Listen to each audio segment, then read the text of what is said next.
Everyone, good evening to all of you. आप सभी का स्वागत है मेरे YouTube channel Gunjan Sharma biology foundation में। आज का जो वीडियो है उसमें हम 12th क्लास बायोलॉजी के चैप्टर 7 को ही आगे कंटिन्यू करेंगे पार्ट 2 के रूप में, और हम इसमें इवोल्यूशन से जुड़ी हुई जो भी कोई अनदर जो एस्पेक्ट्स हैं उनको डील करेंगे। वीडियो को ज़्यादा से ज़्यादा बेनिफिट लेने के लिए वीडियो का फुल सेशन एंजॉय करें। आइए स्टार्ट करते हैं आज का वीडियो। इसका जो पहला पार्ट था उसमें हमने बिग बैंग थ्योरी और जो केमिकल इवोल्यूशन है, ऑर्गेनिक इवोल्यूशन है, उनके जो कंसेप्ट थे वो क्लियर किए थे। आज का जो हमारा ये वीडियो स्टार्ट होने वाला है उसका जो टॉपिक है वो रहेगा evolution of life forms a theory. Life forms कैसे इवॉल्व हुई हैं, उनके बारे में क्या क्या थ्योरीज दी गई हैं, उन थ्योरीज के ऊपर हम मेनली फोकस करेंगे। Conventional religious literature tells us about the theory of special creation.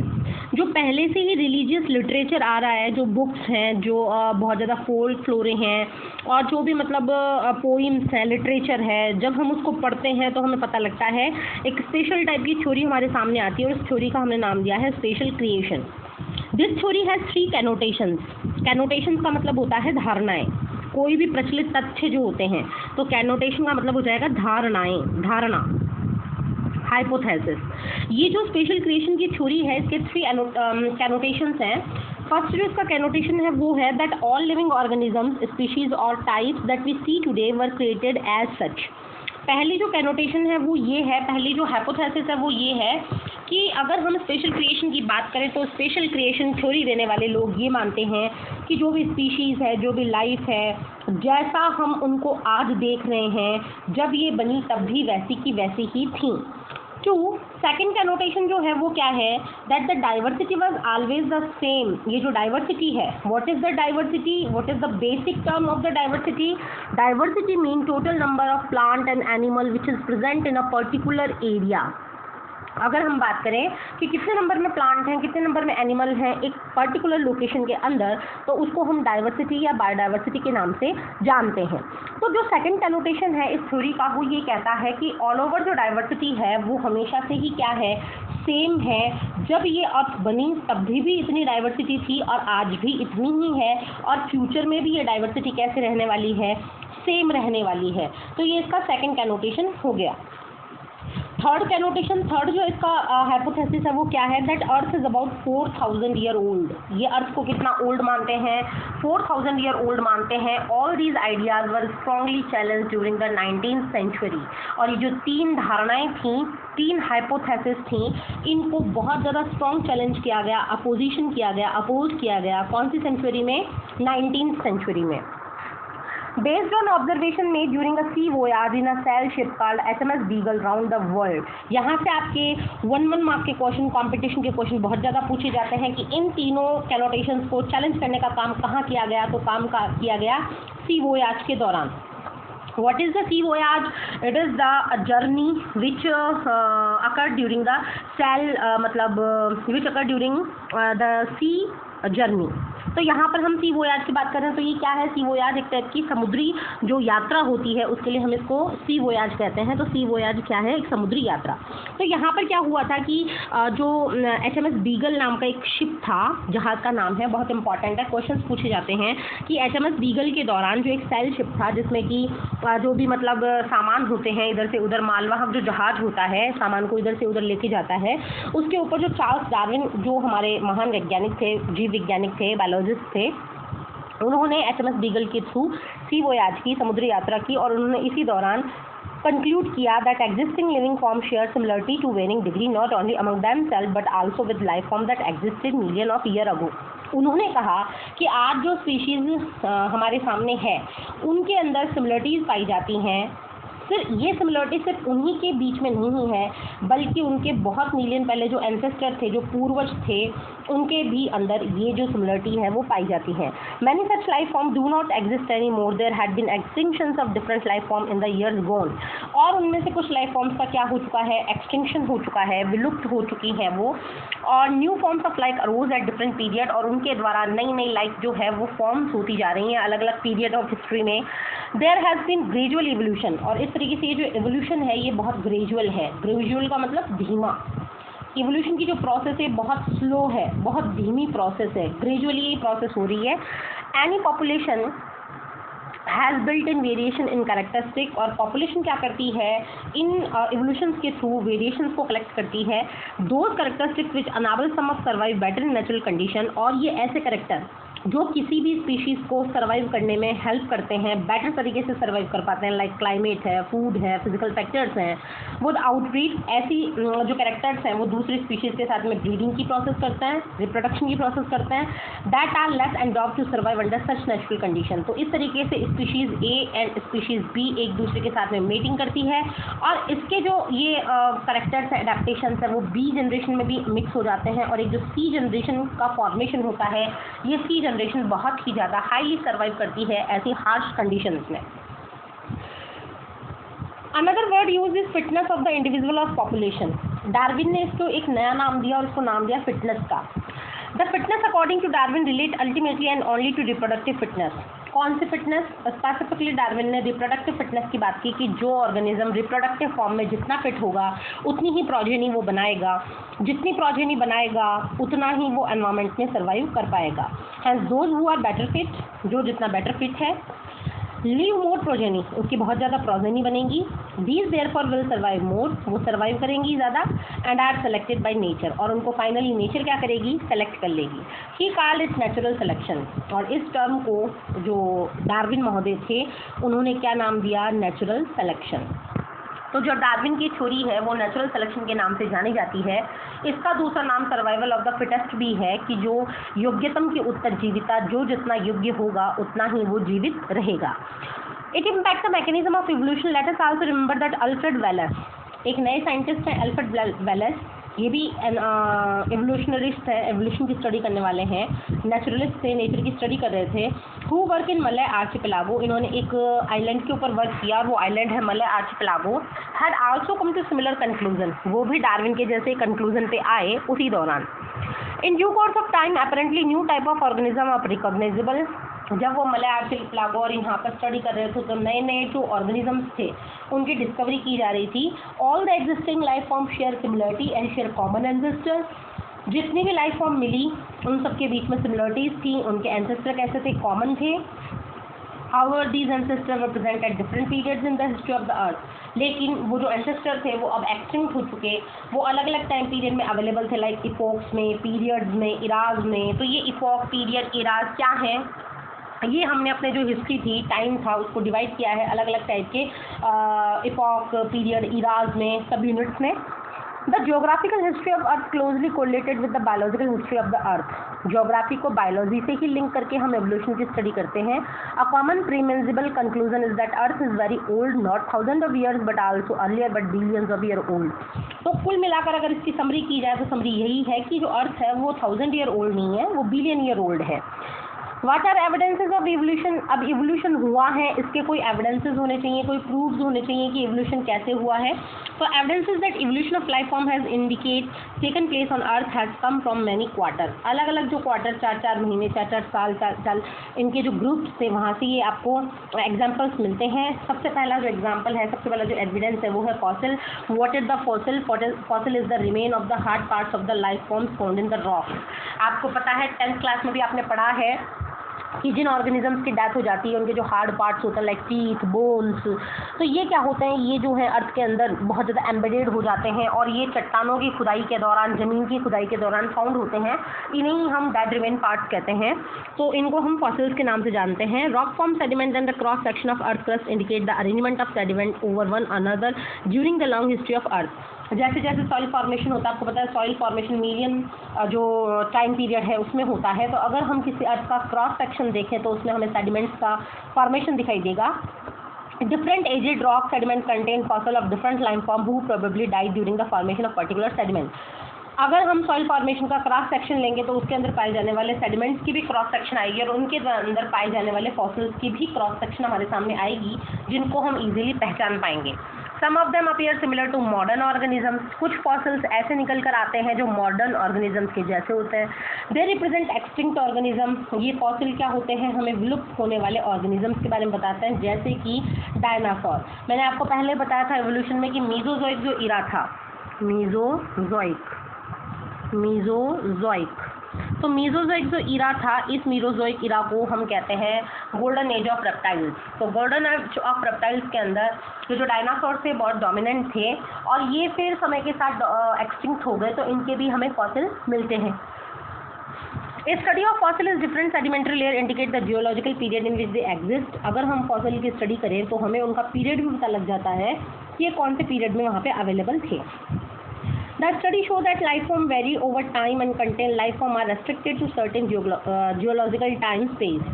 अगर हम ये देखें कि इनकी स्टडी करें तो हमें पता लगेगा कि जो लाइफ फॉर्म्स थी वो एक ही जोग्राफिकल एरिया के अंदर रेस्ट्रिक्ट हो गई थी, वहीं पर पाई जाती थी। Hence new form of life have arisen at different time in the history of earth. All this is called paleontological evidences. यहाँ से आपको एग्जाम के लिए ये वर्ड याद रखना है, what is the palaeontology. What is the paleontology? Paleontology means study of the fossils.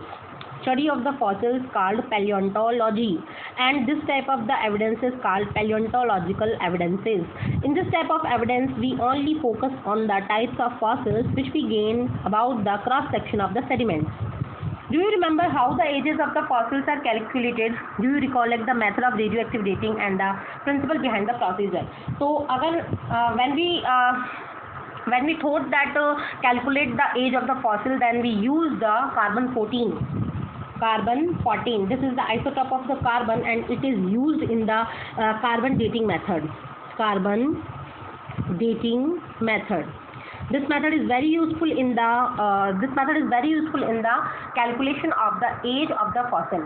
तो 3-4 क्वेश्चन आपको यहाँ पर देखना है कि what is the palaeontology, what is the palaeontological evidences and what is the main process by which we calculate the age of the fossils. This is the carbon dating and in this method we use carbon 14 which is the isotope of the carbon.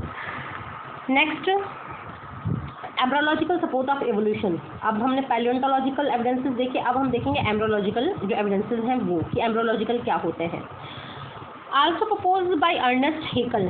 ये embryology जो है इसके father कौन है? Ernest Haeckel हैं। Based upon the observation of certain feature during embryonic stages common to all vertebrate. आपको पता होना चाहिए कि वर्टिब्रेट की जो हैं इनकी 5 क्लासेस हैं। पहली जो है वो है पिसीज, दूसरी है एम्फीबिया, तीसरी है रेप्टिलिया, चौथी है एवीज और जो 5वीं है वो है मैमल्स।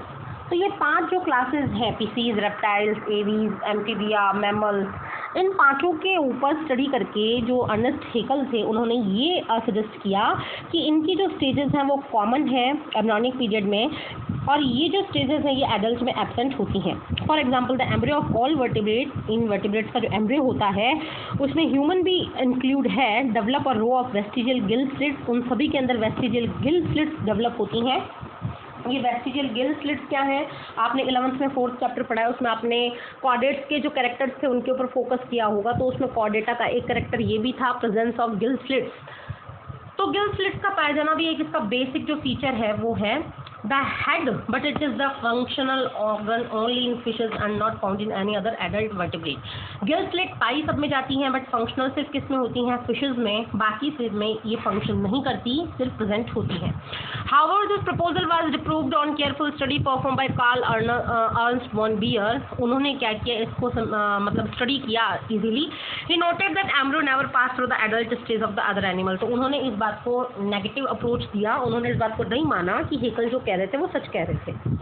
कंपैरेटिव एनाटॉमी, अगर हम एनाटॉमी यानी इंटरनल स्ट्रक्चर्स को कंपेयर करें, एक्सटर्नल स्ट्रक्चर्स को कंपेयर करें तो हमें सिमिलरिटीज़ और डिफरेंसेस के बारे में पता लगता है जो कि उनके अंदर पाए जाते हैं। ये आपको एक डायग्रामेटिक रिप्रेजेंटेशन दिखा रखा है जिसमें कि हम ब्रैंकियोसॉरस, स्टेगोसॉरस, इन दोनों से, ये डायनासोर्स के डिफरेंट टाइप हैं। तो अगर हम देखें कि जो ट्राइनोसॉरस रेक्स था, रेक्स इसकी स्पीशीज़ है, ये बहुत ही ज़्यादा जियांट जो डायनासोर होता है, बहुत ही हाईएस्ट लेवल का जो मैगजीन, एक तरीके से हम कहते हैं दानव आकृति का जो डायनासोर है वो ट्राइनोसॉरस रेक्स है। इसकी 40 फीट जो हाइट है और इसके डैगर लाइक टीथ है। तो ट्राइनोसॉरस का जो हम ये कहें एंसेस्टर कौन है तो हमें याद रखना है ब्रैंकियोसॉरस है। और अगर हम यहाँ पर ट्राइसेराटॉप्स की बात करें तो इसका जो एंसेस्टर है वो स्टेगोसॉरस है। और बीच में से एक लाइन जा रही है आर्कियोप्टेरिक्स के। What is the Archaeopteryx? ये आर्कियोप्टेरिक्स जो है ये कनेक्टिव लिंक है। और ये किसके कनेक्टिव लिंक है? ये कनेक्टिव लिंक है reptiles and connective link between reptiles and aves. Reptiles और एवीज के बीच में आधे कैरेक्टर्स में रेप्टाइल्स के हैं, आधे कैरेक्टर्स में एवीज के हैं। तो ये जो है ये आर्कियोप्टेरिक्स है, this is the connective link between reptiles and aves. और इसी से एक दूसरी ब्रांच जो है वो क्रोकोडाइलस की इमर्जेंट हुई है और इसके टेरोडोन आपको दिखाई दे रहा है। तो ये जो है ब्रांचेज हैं सारी की सारी, उस तरीके से इनका एवोल्यूशन होता है। ये आपको एक ट्री दिखाया है, फैमिली ट्री है। नेक्स्ट उसके बाद सब सिमिलरिटी कैन बी इंटरप्टेड और अंडरस्टैंड वेदर कॉमन एंसेस्टर वर शेयर और नॉट। तो हम इनको स्टडी करके देख सकते हैं कि क्या ये सिमिलरिटी शेयर्ड है या फिर शेयर्ड नहीं है। फॉर एग्जांपल वेल है, बैट है, चीता है, ह्यूमंस हैं, ये सारे मैमल्स ही हैं, इनके अंदर सिमिलरिटी पाई जाती है। किसके अंदर सिमिलरिटी पाई जाती है? इनके अंदर सिमिलरिटी की प्रोसेस होती है, वो होती है इनके पैटर्न ऑफ बोन ऑफ फॉरलिम्ब में। इनके दो दीज फॉरलिम्ब परफॉर्म डिफरेंट फंक्शन। इनके जो फॉरलिम्ब है, इनके जो हाथ है, ये बहुत अलग अलग काम करते हैं, बट इनका स्ट्रक्चर जो है, एनाटॉमी जो है इनके स्ट्रक्चर वो बिल्कुल सेम होती है। इन सभी के अंदर, चाहे वो वेल है, बैट है, चीता है या फिर वो ह्यूमन है, इन सब के अंदर जो ये बोन्स हैं उनका सीक्वेंस फिक्स होता है। वो सीक्वेंस क्या होता है? वो होता है humerus, radius, ulna, carpal, metacarpal and phalanges. तो जो कंधे की हड्डी है, शोल्डर बोन जो है वो कहलाती है ह्यूमरस, ह्यूमरस के नीचे होती है रेडियस एंड अल्ना, और फिर जो हमारी रिस्ट बोन है वो कहलाती है कार्पल, एंड पाम बोन कहलाती है मेटाकार्पल, और जो जो डिजिट्स है, अंगुलियाँ जो हैं वो कहलाती है फेलेंजेस। तो ये इस तरीके से इनका जो सीक्वेंस है वो सीक्वेंस क्या होता है? वो फिक्स होता है सभी के अंदर।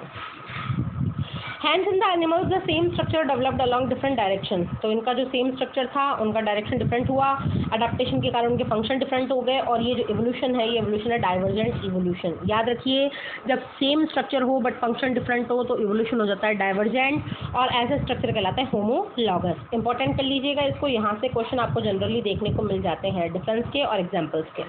होमोलॉगी कॉमन एंसेस्ट्री, ये जो होमोलॉगी है ये हमें बताती है कि हमारे एंसेस्टर्स जो हैं ये कॉमन है। Other example are vertebrate, heart और ब्रेन। इनका दूसरा एग्जांपल देखा जाए तो वो है हार्ट और ब्रेन का। तो अगर हम इनके फंक्शंस की बात करें तो इनका फंक्शंस क्या है? डिफरेंट है। फंक्शन डिफरेंट कैसे हैं? फंक्शन कैसे इनके डिफरेंट है? हार्ट का काम क्या है? हार्ट का काम है बीटिंग करना, ब्लड को पंप करना। ब्रेन का काम है थिंकिंग करना, बट इनके जो स्ट्रक्चर हैं वो लगभग कैसे होते हैं? सेम होते हैं। तो इस तरीके से ये जो है ये किसकी एग्जांपल है? होमोलॉगस ऑर्गन्स के। In plants also the thorn of tendril and bougainvillea Cucurbita represent homology. और प्लांट्स के अंदर अगर हम बात करें किसकी? टेंड्रिल्स ऑफ बोगनविलिया और कुकुरबिटा, तो ये भी क्या है? ये भी एक तरीके से होमोलॉगी का एग्जांपल है, क्योंकि इनके अंदर जो टेंड्रिल्स हैं बोगनविलिया के और कुकुरबिटा के वो एक जैसे होते हैं, बट इनके फंक्शंस क्या हैं? डिफरेंट है। Homology is based on divergent evolution, की डाइवर्जेंट इवोल्यूशन पर डिपेंड करती है। और एनालॉगी जो है वो रेफर करती है अपोजिट सिचुएशन। अपोजिट सिचुएशन कैसे? जहाँ पर फंक्शंस तो कैसे होंगे? सेम, बट स्ट्रक्चर कैसा हो जाएगा? डिफरेंट। तो विंग्स ऑफ बटरफ्लाई और बर्ड को अगर हम देखें, दोनों को काम फ्लाइट है, बट इनका स्ट्रक्चर जो है वो डिफरेंट है। तो इस तरीके से ये क्या कहलाता है? कन्वर्जेंट इवोल्यूशन होता है। और डिफरेंट जो स्ट्रक्चर्स हैं वो सेम फंक्शन के लिए इवॉल्व होते हैं, और इस तरीके से ये ऑर्गन्स कहलाते हैं एनालॉगस ऑर्गन्स। दूसरा अगर हम एग्जांपल देखें इसका एनालॉगस ऑर्गन्स का, तो वो है आई ऑफ ऑक्टोपस और मैमल। आईज का काम है देखना, बट इनका स्ट्रक्चर ऑक्टोपस और मैमल्स में टोटली डिफरेंट होता है। फ्लीपर्स की बात करें, फ्लीपर और जो पेंगुइन और डॉल्फिन के, इनके भी काम एक दूसरे के जैसे ही हैं, बट इनका जो स्ट्रक्चर डिफरेंट होता है। और हम कह सकते हैं कि similar habitat that has resulted in selection of similar adaptive feature.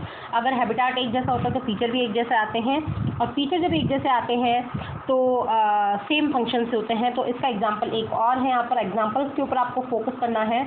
Sweet potato है, ये रूट मॉडिफिकेशन है, और पोटैटो जो है वो स्टेम मॉडिफिकेशन है, बट इनका काम क्या है? सेम है, फूड स्टोरेज। तो आप यहाँ पर लिख लेंगे इनका फंक्शन क्या है? Food storage. तो इस तरीके से ये एनालॉगस ऑर्गन्स के एग्जाम्पल है। डायग्राम से आपको सब सारे शो किए हुए हैं, आप डायग्राम यहाँ पे शो कर सकते हैं। नेक्स्ट उसके बाद में हम अगर देखें तो कि in the same line of argument, इसी लाइन ऑफ आर्ग्यूमेंट में अगर हम देखें similarity in the protein and genes, protein और जीन्स के अंदर भी सिमिलरिटी होती है। कॉमन एंसेस्ट्री की तरह है, वो भी कॉमन एंसेस्ट्री को एक्सप्लेन करते हैं। These biochemical similarity point the same shared ancestry. ये जो बायोकेमिकल्स हैं ये भी एंसेस्ट्री की तरफ फोकस करते हैं कि अलग अलग जो ऑर्गेनिजम्स हैं उनमें स्ट्रक्चरल सिमिलरिटी पाई जाती हैं। Man has bread selected plant and animal. Human ने क्या किया है? प्लांट और एनिमल की ब्रेड को सेलेक्ट किया है, उनकी स्पीशीज़ को सेलेक्ट किया है, उनको अपने मतलब के लिए यूज़ में लेना स्टार्ट किया है।